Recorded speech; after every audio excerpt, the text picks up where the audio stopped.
For 5 years, I believed love could survive anything. I worked late every night because I wanted to build a future for Ava and me. Every extra hour, every missed weekend, every sacrifice had one purpose. Her. On our 5th anniversary, I looked at the small velvet box in my hand and smiled.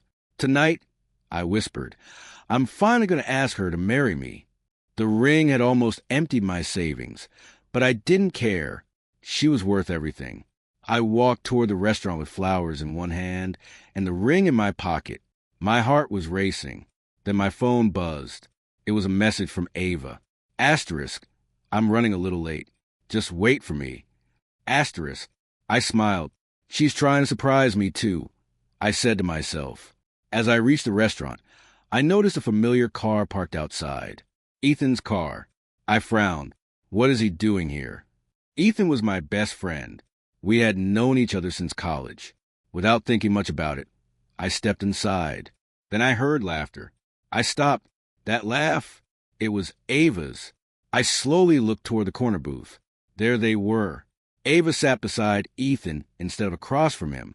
Their hands were touching. My heart suddenly felt heavy. Before I could speak, Ethan laughed. So, when are you finally going to tell him? Ava rolled her eyes. I don't have to. He's too busy working to notice anything. They both laughed. I couldn't move. Ethan shook his head. I almost felt bad hiding this for so many months. Ava shrugged. I didn't. She leaned closer to him. I got tired of waiting for a man who kept saying, one day we'll have a better life. Ethan smirked. He works like a machine. I know, Ava replied. He has dreams. She laughed again. But dreams don't pay for luxury vacations. Ethan raised his glass. To smarter choices. They clinked their glasses together. Something inside me shattered. I stepped forward. Ava. Both of them turned. The smiles disappeared from their faces. For a second, nobody spoke. Lynn ate insight. Well, I guess you know. Ava didn't even look embarrassed. She looked relieved. I stared at her. Tell me this isn't real. She folded her arms. It is. I looked at Ethan. You. He shrugged. Feelings happen. You're my best friend. Were. The single word hit harder than a punch. I turned back to Ava. I worked every day for us. I never asked you to. I was saving for our future. She laughed softly. Our future? She shook her head. I wanted someone who already had the life I wanted. I couldn't believe what I was hearing. So 5 years meant nothing? They meant something. She reached into her purse and placed my apartment key on the table. But not enough. I stared at the key. It felt colder than ice. Ethan stood up. You should thank us. I looked at him in disbelief. What? We saved you from a bad marriage. I clenched my fists. You betrayed me. No, Ethan replied calmly. We just chose happiness. I wanted to yell. I wanted to hit him. Instead, I took one slow breath. I picked up the apartment key. Then I looked at the ring inside my pocket. Everything I had dreamed about disappeared in a single moment. Without saying another word, I walked out. The cold night air hit my face. I couldn't stop the tears anymore. My feet carried me to the river nearby. I opened the small velvet box one last time. The diamond reflected the city lights. I was going to spend my life with you. I whispered. Then I threw the ring into the dark water. I watched it disappear forever. So does my old life. My phone suddenly rang. I looked at the unknown number. For a moment, I almost ignored it. Something inside me said, answer it. I took a deep breath. Hello. The call I answered that night wasn't the miracle I expected. It was my manager. Where are you? He asked. I'm on my way home. You missed another client meeting. I closed my eyes. I know. This is a third one this month. I'm sorry. He stayed silent for a moment before saying, we'll talk tomorrow. The next morning, I walked into the office with tired eyes and an empty heart. My manager pointed toward his office. Sit down. I already knew what was coming. He folded his hands. You've been making mistakes every week. I'll fix them. You approved the wrong payment. I know. You sent confidential files to the wrong client. I wasn't thinking. Exactly. His voice softened. You used to be our most reliable employee. I've been dealing with something personal. I understand. He sighed. But this company can't survive on understanding. My chest tightened. We have to let you go. The words echoed inside my head. I nodded slowly. I understand. I packed my desk without saying goodbye to anyone. The cardboard box felt heavier than everything inside it. A week turned into a month. Then another. Every interview ended the same way. We'll call you. Nobody ever did. My savings disappeared faster than I expected. I sold my television, then my watch, then my gaming console. One evening, I stared at my old guitar. It had been my father's gift before he passed away. I'm sorry, I whispered. The pawn shop owner counted the money. It isn't worth much. It doesn't have to be. Walking home, I felt like I was selling pieces of myself. My rent was overdue. The refrigerator was almost empty. I opened social media, hoping to distract myself. Instead, I saw Ava smiling beside Ethan on a beach. The caption read, *, best decision we ever made. *, I scrolled again. Another picture, a luxury restaurant, another vacation, another perfect smile. I threw my phone onto the couch. Why? I shouted. What did I do wrong? A knock interrupted my thoughts. When I opened the door, my younger sister smiled softly. Hi. Lily? She held up 2 bags. I brought dinner. You didn't have to. I know. She walked inside anyway. A few minutes later, she looked around my apartment. The TV is gone. I sold it. And the guitar? I looked away. She understood without asking. Lily reached across the table and held my hand. You've lost enough. I lost everything. No. I looked at her. You lost 2 people who didn't deserve you. They moved on so easily. They didn't steal your future. It feels like they did. She shook her head. Listen to me. I stayed quiet. A broken heart should never become a broken life. Her words stayed with me. The next morning, she handed me a printed job advertisement. One more interview. I'm tired. I know. But go anyway. Mostly for her, I did. The company building wasn't impressive. The furniture looked old. Several employees hurried to the hallway, carrying stacks of files. A receptionist smiled. Mr. Harrison Cole will see you now. I walked into a simple office. An older man stood beside the window. So, he said with a smile, you're the applicant everyone else rejected. I laughed awkwardly. I guess so. He pointed toward the chair. Tell me why. I could have lied. Instead, I told him everything. I trusted the wrong people. I lost focus. I lost my job. I made mistakes. He listened without interrupting. When I finished, he nodded. You never blamed anyone else. They hurt me. They did. But you still accepted responsibility. I had to. He smiled. Most people don't. He opened my resume. Your recent record isn't impressive. I know. But your earlier work is excellent. I worked very hard. I can see that. He stood and extended his hand. I'd like to offer you a junior management position. I stared at him. Even after everything I told you, he smiled again. Skills can be rebuilt. Then he looked directly into my eyes. But character cannot. For the first time in months, hope returned. I shook his hand. I won't disappoint you. I believe that. As I turned to leave, Mr. Cole spoke once more. One more thing. I faced him. I see leadership in you. I frowned. I don't. He smiled confidently. That's because you haven't met the man you're about to become. My first day at Cole Technologies felt completely different from every job I had ever worked. The office wasn't fancy, but everyone moved with purpose. I remembered Mr. Cole's words as I walked through the doors. Asterisk, I see leadership in you. Asterisk, I still didn't believe him. So instead of thinking about leadership, I focused on working. Every morning, I arrived before the sun came up. Every evening, I was the last person to leave. One morning, Mr. Cole looked at his watch and smiled. You beat me again. I laughed. I'm trying. No, he said. You're rebuilding. Those words stayed with me. A few days later, he called me into his office. Sit down. I took the chair across from him. Tell me, he asked, what makes a good manager? I answered quickly. Someone who works the hardest. He smiled. Wrong.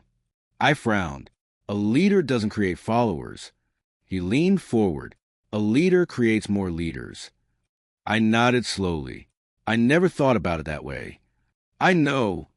From that day on, every lunch break became a lesson. He taught me how to negotiate without raising my voice.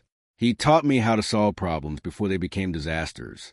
Most importantly, he taught me how to stay calm when everyone else panicked. One afternoon, I asked him something that had been bothering me. Can I ask you a personal question? Of course. Have you ever been betrayed? He looked out the window for a long moment. Many times. How did you move on? He smiled. I stopped trying to defeat people. I looked confused. What do you mean? Success is the best answer to betrayal. Those words became part of my daily life. Every time I wanted to check Ava's social media, I remembered them. At first, I failed. I still searched for her name. I still looked at her pictures with Ethan. Every smile they shared hurt. Then one evening, I closed the app without looking. The next day, I didn't search at all. A week later, I realized something. I had spent 7 whole days thinking about my future instead of my past. That felt like a victory. A month later, Mr. Cole assigned me to help with a difficult contract. You'll be working with our legal advisor. The conference room door opened. A woman carrying several folders walked inside. She looked at me. You must be the new manager. I am. I'm Emma Hayes. We shook hands. She immediately spread documents across the table. I've already found 3 problems. I blinked. 3. She pointed at the first page. This deadline is unrealistic. Then another. This payment clause could cost us thousands. Then another. And this sentence creates legal risk. I sighed. So, I made all 3 mistakes. She smiled politely. Actually, I waited. You made 4. I couldn't help laughing. She laughed too. I wasn't trying to embarrass you. I know. I'm trying to protect the company. I appreciate that. Over the next several weeks, we worked together almost every day. Whenever I became frustrated, Emma stayed calm. Whenever I doubted myself, she challenged me. You can solve this. What if I can't? You can. How are you so sure? Because you always keep trying. Her confidence slowly became my confidence. Months passed. Project became easier. Employees started asking for my advice. For the first time in years, I looked in the mirror and recognized myself again. Not the broken man Ava had left behind. Someone stronger. Someone wiser. One afternoon, the company held an important board meeting. Mr. Cole stood at the front of the room, presenting our latest financial report. Our recovery is ahead of schedule, he said proudly. The board members smiled. Then his voice suddenly stopped. He grabbed the edge of the table. Mr. Cole? I asked. His face turned pale. The papers slipped from his hands. Before anyone could react, he collapsed onto the floor. Call an ambulance, someone shouted. I ran to his side. Mr. Cole. He opened his eyes for just a second. I'm fine, he whispered. No, you're not. The ambulance arrived within minutes. I sat outside the hospital for hours, unable to think about anything except losing the man who had given me a second chance. Late that evening, a nurse walked toward me. Are you here for Mr. Harrison Cole? Yes. She smiled gently. He's awake. Relief rushed through me. Then she added quietly, he specifically asked to speak with you alone. I slowly walked into Mr. Cole's hospital room, unsure of what he wanted to tell me. He looked tired, but the moment he saw me, he smiled. You came. Of course I did. I pulled a chair beside his bed. How are you feeling? He chuckled. Old. Don't joke like that. I'm serious. He looked out the window before speaking again. My doctor gave me a choice. I waited quietly. I can keep working until my health completely fails. He paused. Or I can finally let someone else lead. I frowned. You'll find the right person. I already have. I looked behind me. Who? He smiled. You. I stared at him. Me? Yes. There must be a mistake. There isn't. I've only been here for months. I know. There are managers with 20 years of experience. I know that too. I shook my head. They'll never accept me. They don't have to accept you today. He looked directly into my eyes. They'll respect you after they see your decisions. I've never been a CO. Nobody is until the first day. I stayed silent. What if I fail? He smiled again. Then you'll learn. What if I destroy everything you've built? You won't. How can you be so sure? Because you care more about this company than your own pride. His words left me speechless. A week later, the board gathered for an emergency meeting. The atmosphere felt tense. Every seat was occupied. Mr. Cole slowly stood. I've made my decision. Everyone listened. Due to my health, I am officially retiring. The room became silent. He continued. My successor will be... He looked toward me. Him. Several board members immediately protested. Impossible. He's too young. He doesn't have enough experience. This company isn't a training program. I remained quiet while the arguments grew louder. Finally, Mr. Cole raised his hand. Enough. The room fell silent. One board member leaned forward. Why him? Mr. Cole answered calmly. Because companies survive through integrity. He looked around the room. Not age. Another director crossed his arms. Integrity doesn't balance financial reports. Mr. Cole smiled. No, but people with integrity do. Every eye turned toward me. My heart raced. Mr. Cole nodded. Stand up. I slowly rose from my chair. He asked only one question. Will you protect this company even when the decisions become painful? I didn't hesitate. Yes. Will you put the employees before your own ego? I will. Will you earn respect instead of demanding it? I promise.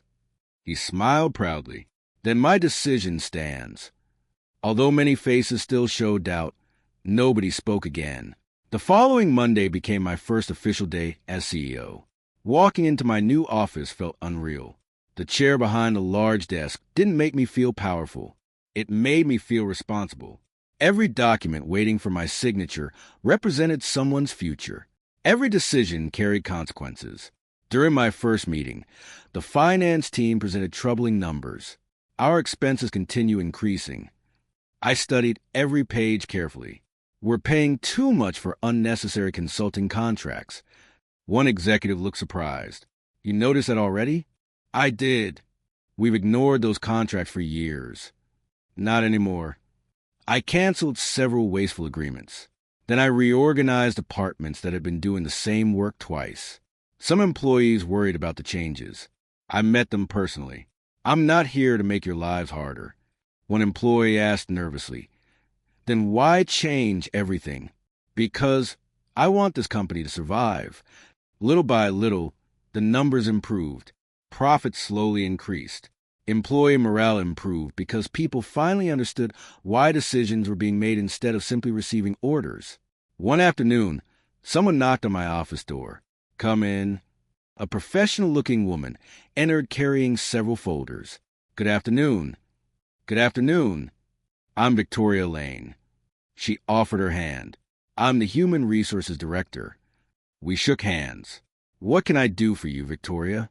She placed the folders on my desk. We finalized several employee transfers from another company. Anything important? Only one thing. She smiled politely. Company policy requires the CEO to review every senior transfer personally. That's fine. I opened the first folder. Then the second. My breathing suddenly stopped. Two names stared back at me. Ava Carter. Ethan Brooks. For several seconds, I couldn't move.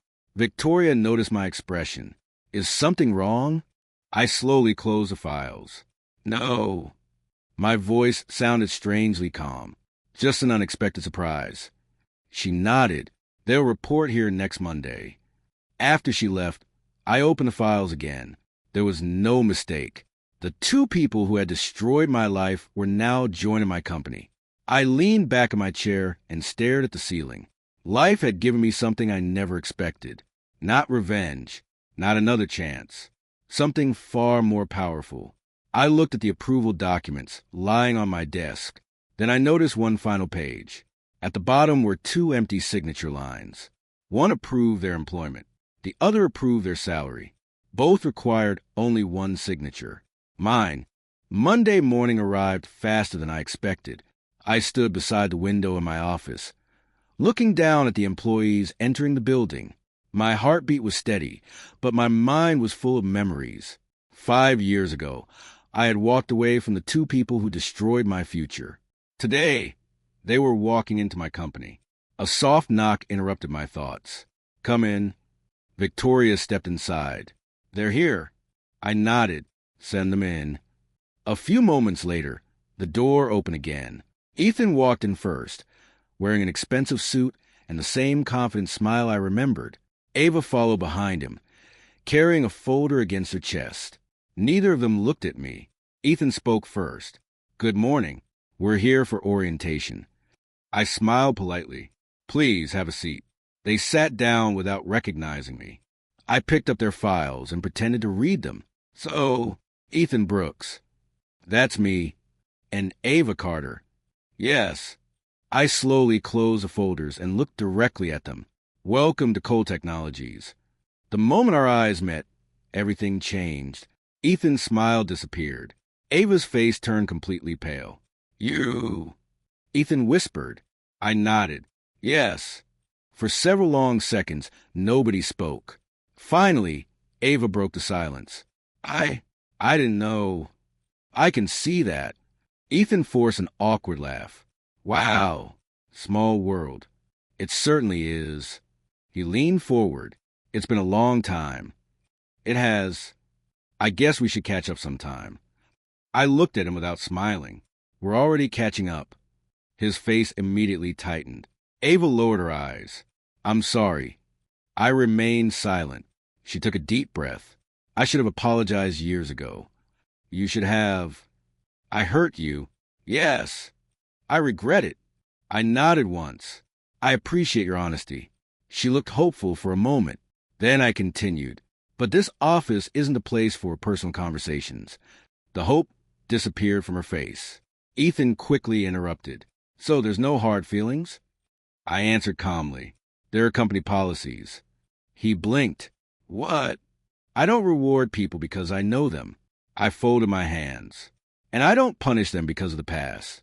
The room became quiet again. "You were hired because your experience matched our needs." I pointed toward the employee handbook. "From today forward, both of you will be judged exactly like everyone else." Ethan forced another smile. "Fair enough. It is." Victoria entered the room again. "I'll take them to their departments." I nodded. "Please do." Before Ava left, she looked back at me. "I'm truly sorry." I gave only one answer. "Do your job well." The door closed behind them. I finally let out the breath I had been holding. For years, I imagined that moment. I expected anger. I expected satisfaction. Instead, I felt strangely calm. Later that afternoon, I called a meeting with department managers. A man wearing glasses entered carrying a tablet. He smiled politely. "I'm Daniel Ross, operations manager." We shook hands. "I've heard great things about you. I hope they're true." Daniel laughed softly. "They usually are." Over the next few weeks, Daniel became one of my most trusted managers. He noticed details that everyone else missed. One afternoon, he entered my office. "May I say something?" "Of course." "The new transfers are attracting attention." I already knew who he meant. "What happened?" "Ethan argues with almost everyone." I sighed. "About what?" "He refuses to accept feedback." "And Ava?" Daniel hesitated. "She's trying." "What do you mean?" "People expected her to rely on charm." "But she doesn't." "No." He smiled slightly. "She stays late every evening." I looked through her performance reports. He was right. She worked harder than anyone expected. Unfortunately, Ethan was becoming a different story. Every week, another complaint landed on my desk. He ignored instructions. He blamed his teammates. He refused responsibility. During one meeting, I watched him interrupt the senior engineer. "You're doing it wrong," Ethan said. The engineer calmly replied, "That's the process approved by the company. It's outdated." Daniel looked at Ethan. "Do you have a better solution?" Ethan stayed silent. After the meeting, Daniel quietly spoke to me. "Confidence is useful." I nodded. "Arrogance isn't." Rumors slowly spread throughout the office. Employees whispered whenever Ava or Ethan walked past. "Did you hear they know the CEO?" "I heard they betrayed him years ago." "I can't believe he still hired them." Nobody knew the full story, and I intended to keep it that way. One evening, I walked past the accounting department. I noticed Ava sitting alone. Everyone else had gone home. She looked exhausted. When she saw me, she stood immediately. "I'm almost finished. I wasn't checking on you." She nodded. "I know." There was sadness in her eyes, but I kept walking. The company needed fairness, not old emotions. The next morning, Daniel knocked on my office door again. His expression was serious. "We have another problem." "What happened now?" He closed the door before answering. "Ethan has started blaming Ava." I frowned. "For what?" "They ain't insight. He keeps telling people that she ruined both of their lives." Weeks turned into months, and the company continued moving forward. Sales improved. New clients signed long-term contracts. Employee confidence grew stronger every day. But one department refused to improve: sales.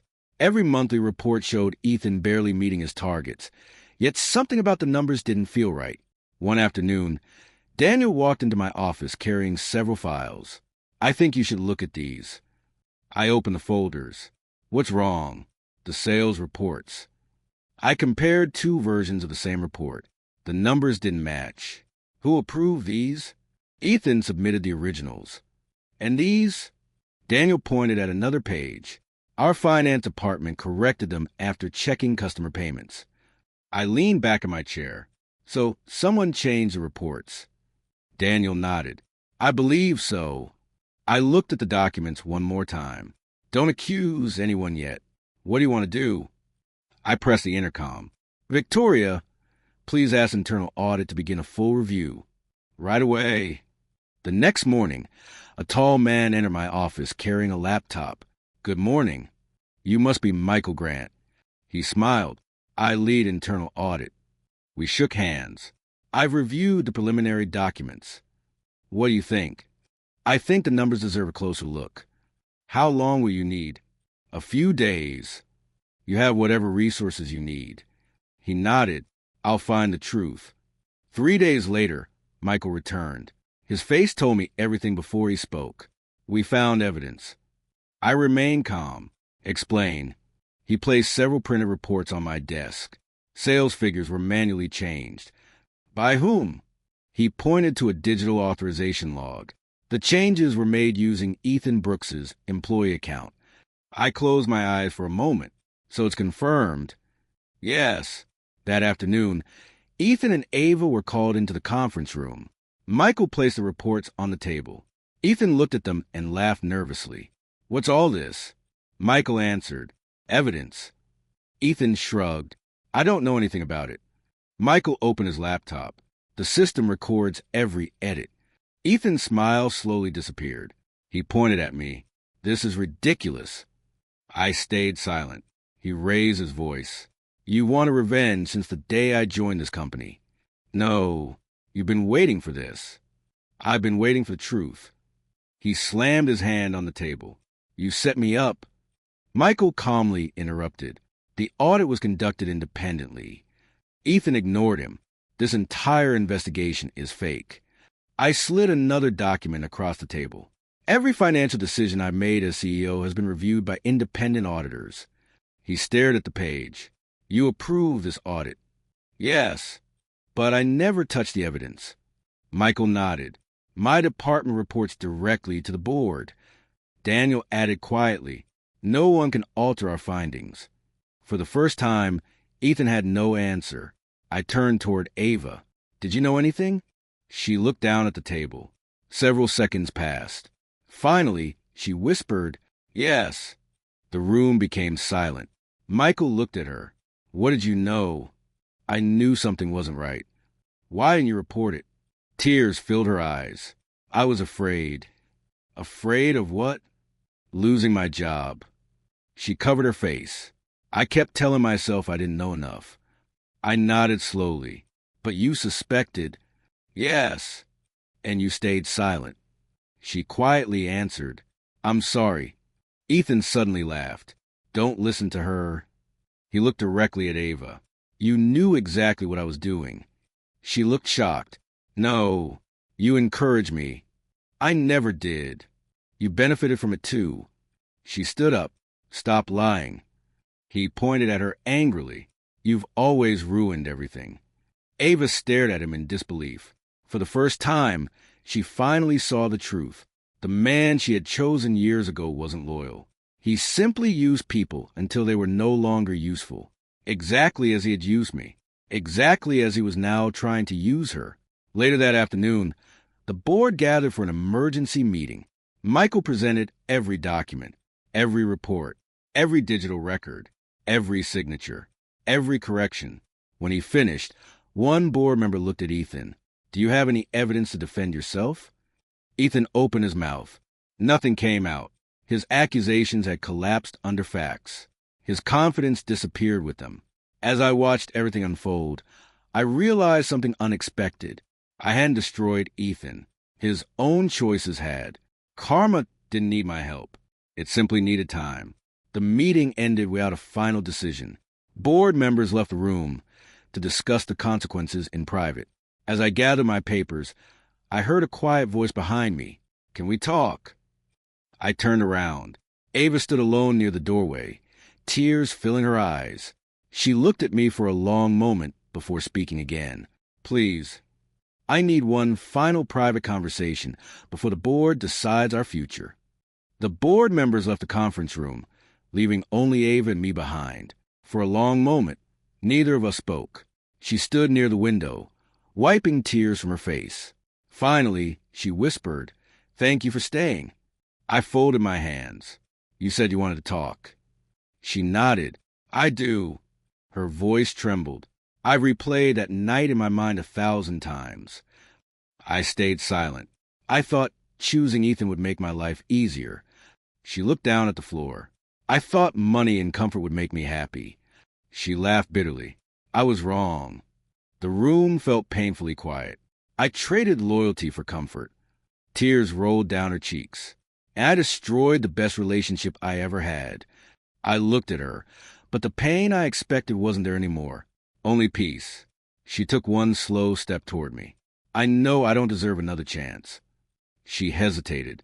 "But is there any way we could start over?"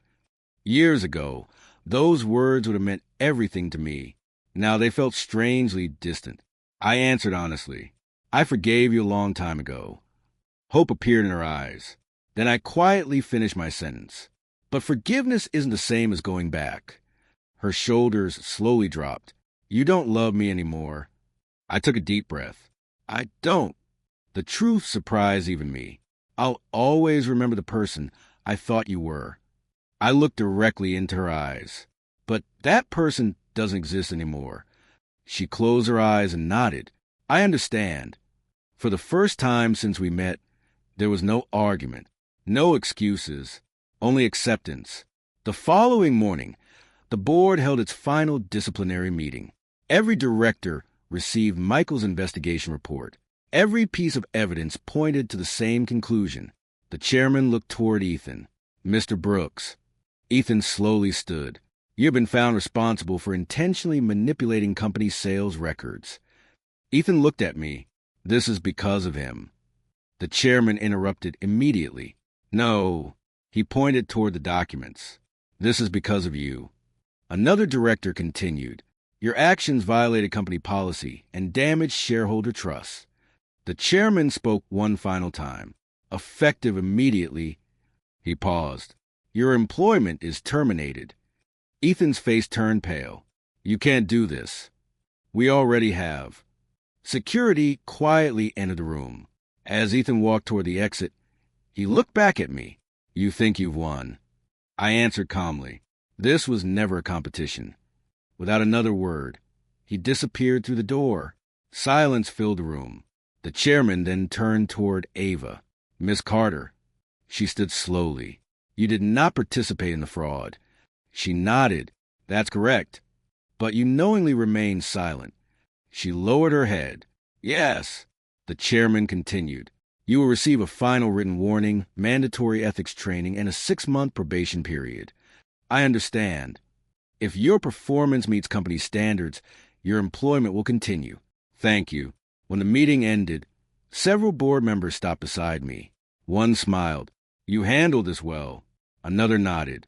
You never allowed personal feelings to interfere. After everyone left, Emma walked into my office carrying 2 cups of coffee.